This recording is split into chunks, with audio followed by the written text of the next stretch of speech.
خاندان میں ایسی سچویشن ہو جاتی ہے کہ سارے ایک بات کہہ رہے ہوتے ہیں اور آپ ایک بات کہہ رہے ہوتے ہیں اور آپ ہی صحیح بات کہہ رہے ہوتے ہیں، لیکن وہ ان کی سمجھ میں نہیں آتی اور الٹا آپ کے خلاف باتیں بنانا شروع کر دیتے ہیں، اور آپ اپنے آپ کو بالکل تنہا محسوس کرتے ہیں کہ شاید میں ہی غلط ہوں.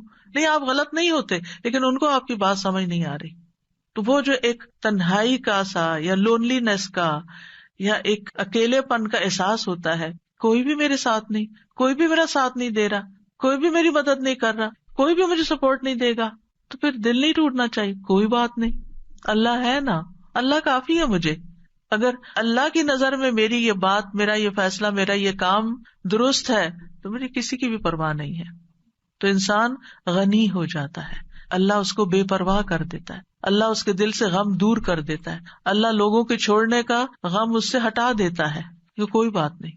بعض اوقات آپ کو کوئی بڑا اہم کام کرنا ہوتا ہے، کوئی اچھا پروجیکٹ لے کے آپ چلتے ہیں، آپ ایک دوست سے بات کرتے ہو، کہتے ہیں یہ دیوانگی ہے، ایسی تمہارا خیال ہے. دوسری سجیشن وہ بھی کوئی کام کی نہیں، تیسری وہ بھی. آپ سوچتے ہیں کہ کسی کو میری بات ہی نہیں سمجھ آتی، کوئی میرا ساتھ ہی دینے کو تیار نہیں. ایسے تمام دل ٹوٹنے والے ٹائمز پر حسبی اللہ و نعم الوکیل، اگر میں ایک خیر کا کام لے کر چلی ہوں تو اللہ میری مدد کرنے والا ہے. کیونکہ ہم دیکھیے کہ دنیا میں بڑے کام صرف ان لوگوں نے کیے ہیں جن کا حوصلہ بلند ہوتا ہے، جن کا توکل پھر اللہ کی ذات پر ہوتا ہے کہ یہ ہوگا، اللہ کرے گا، کرنے والا اللہ ہے. میں طریقہ کروں گی، سبب اختیار کروں گی، محنت کروں گی، لیکن برکتیں اور رحمتیں تو اللہ ہی کی طرف، فضل تو اللہ کی طرف. اللہ ذو فضل عظیم، بڑا فضل تو اللہ کے پاس ہے. ہم لوگوں کے ہاتھوں کی طرف دیکھتے ہیں، لوگوں کے خزانے کی طرف دیکھتے ہیں، اصل خزانوں کا مالک کون ہے؟ اور ان لوگوں کا بھی مالک کون ہے؟ وہ بھی اللہ ہے. ان کے دل بھی اللہ کے ہاتھ میں، وہی انہیں توفیق دے گا تو خیر کے کام میں ساتھ دیں گے، نہیں تو نہیں دیں گے. تو کوئی بھی ایسا موقع جہاں آپ کے اپنے پیارے آپ کا ساتھ نہ دیں، وہاں بھی دل چھوٹا نہ کریں، وہاں بھی آپ کا دل نہیں ٹوٹنا چاہیے، کیونکہ اللہ آپ کے ساتھ ہے. تو فَإِن تَوَلَّوْا، اگر یہ منہ موڑ جائیں، آپ کا ساتھ نہ دیں، تو آپ حسبی اللہ کہیں، لا الہ الا ہو کہیں، علیہ توکلت کہیں، وہو رب العرش العظیم کہیں. ایک چھوٹی سی دعا کے اندر ہر پارٹ جو ہے اس کا بہت پاورفل ہے. یعنی اللہ مجھے کافی ہے، اللہ کے سوا کوئی معبود نہیں ہے، میرا بھروسہ اس پر ہے، مجھے اس کی مدد کا یقین ہے، میں اس کی طرف رجوع کرتا ہوں، وہ میری مدد کرے گا. وہ ساری مخلوق کا مالک، اور مخلوق میں سے سب سے عظیم ترین مخلوق کا بھی وہی رب ہے، وہی مالک ہے، وہی خالق ہے. تو میں اس کا سہارا لیتا ہوں. تو یہ ان مبارک دعاؤں میں سے ہے جن کے پڑھنے کا اللہ تعالیٰ نے خود نبی صلی اللہ علیہ وسلم کو قل کہہ کے حکم دیا. آپ کہیے، آپ پڑھیے، یہ آپ کو فائدہ ہوگا. ایسے تھوڑی کہ اللہ تعالیٰ کے پڑھیے اور پڑھتے ہوئے چھوڑ دیں اور پھر پرواہ نہ کرے. کیسے ہو سکتا ہے؟ جو چیز اللہ تعالیٰ نے خود سکھا دی اس سے بہتر کیا ہو سکتا ہے کہ یہ آپ کو فائدہ دے گا. آپ دیکھیے کہ بعض اوقات بہت ساری چیزیں انسان کو ڈراتی ہیں.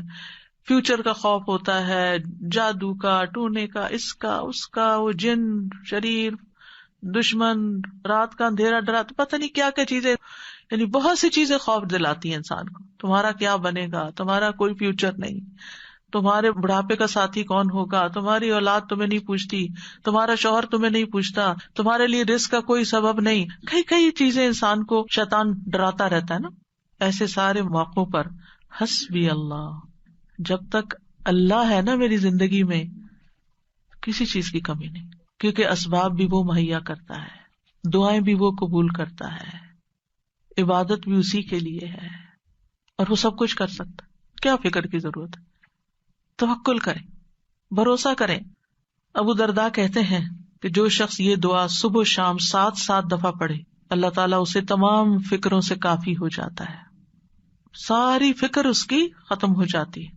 اور جب آپ پڑھیں نا تو اس طرح سوچ کے پڑھیں، حسبی اللہ لا الہ الا هو علیہ توکلت وہو رب العرش العظیم. جو بھی نیکی کا کام آپ کرنا چاہیں، کیونکہ کچھ لوگوں کا حال یہ ہوتا ہے جب ان سے کچھ بھی کہا جاتا نہیں کر لو، کہتے ہیں میں نہیں کر سکتا، آئی ڈونٹ تھنک کہ میں کس قابل ہوں، میں اس قابل نہیں، مجھ سے نہیں ہوگا، میرا نہیں خیال میں کر پاؤں گی، مجھے نہیں لگتا کہ میں یہ پڑھ پاؤں گی یا وہ کر لوں گی. ایسے جملے ہی زبان سے نہ نکالیں. اس وقت کیا کریں؟ اللہ کی مدد ہوگی تو انشاءاللہ میں کر لوں گی، اللہ میری مدد کرے گا. حسبی اللہ لا الہ الا اللہ اللہ ہے نا, اللہ کروائے گا. مشکل سے مشکل وقت, انہونی چیزیں, اور جب آپ کو اللہ کا سہارا مل جاتا ہے نا, آپ تنہا نہیں ہوتے. اور جب آپ تنہا نہیں ہوتے, اکیلے نہیں ہوتے, تو آپ کو غم ختم ہو جاتا ہے, آپ کی زندگی سے غم رخصت ہو جاتا ہے. ٹھیک ہے, قریب و مجیب. آپ یقین کریں, دل بھر کے کلمات پڑھے نا, مجھے تو اپنے سینے میں ایک ٹھنڈک محسوس ہوتی, یعنی فزیکل فیلنگ بھی میری بدل جاتی. وہ قریب ہے, اس سے زیادہ تو کوئی قریب ہمارے ہو ہی نہیں سکتا. ہم انسانوں کو قریب سمجھتے ہیں, نہیں, ان کی تو اپنی بہت سی مشکلات ہیں, وہ تو اپنے لیے بھی کافی نہیں ہے, ہمارے لیے کہاں ہوں گے. اور پھر میری دعاؤں کو بھی وہ سننے والا ہے, اس لیے مجھے کس بات کا فکر ہو, کس بات کا غم. تو یہ دعا دین و دنیا کی پریشانی دور کرنے کا ذریعہ ہے, ہر مصیبت سے کفایت کرتی ہے جو بندے کو پریشان کرتی ہے.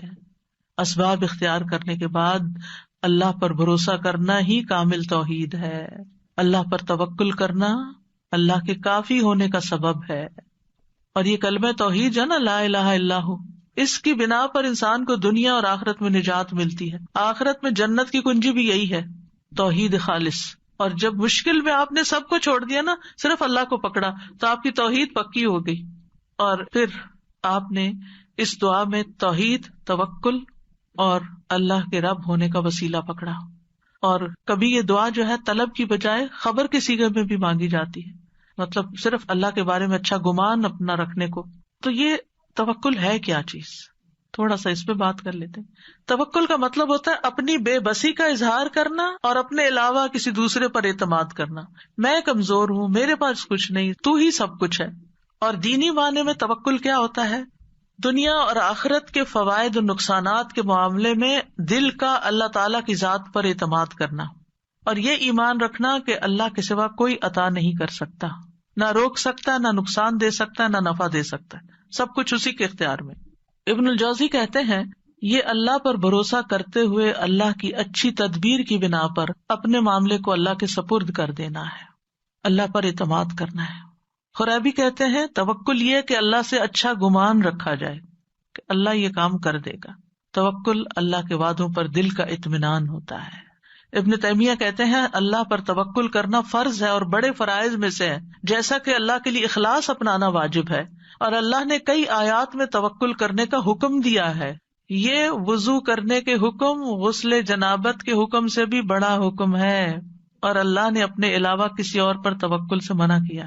یعنی وضو کا حکم تو ایک دفعہ آیا نا, جنابت سے غسل کا حکم تو قرآن میں ایک دفعہ آیا, توکل کا حکم کئی دفعہ آیا. تو ہم وضو کا اہتمام تو ضرور کرتے ہیں, پاکیزہ ہونے کا اہتمام کرتے ہیں, لیکن جب توکل کی باری آتی ہے تو ہم فیل ہو جاتے ہیں, وہ ہمیں یاد نہیں رہتا. پھر سعید بن جبیر کہتے ہیں اللہ پر توکل کرنا ایمان کا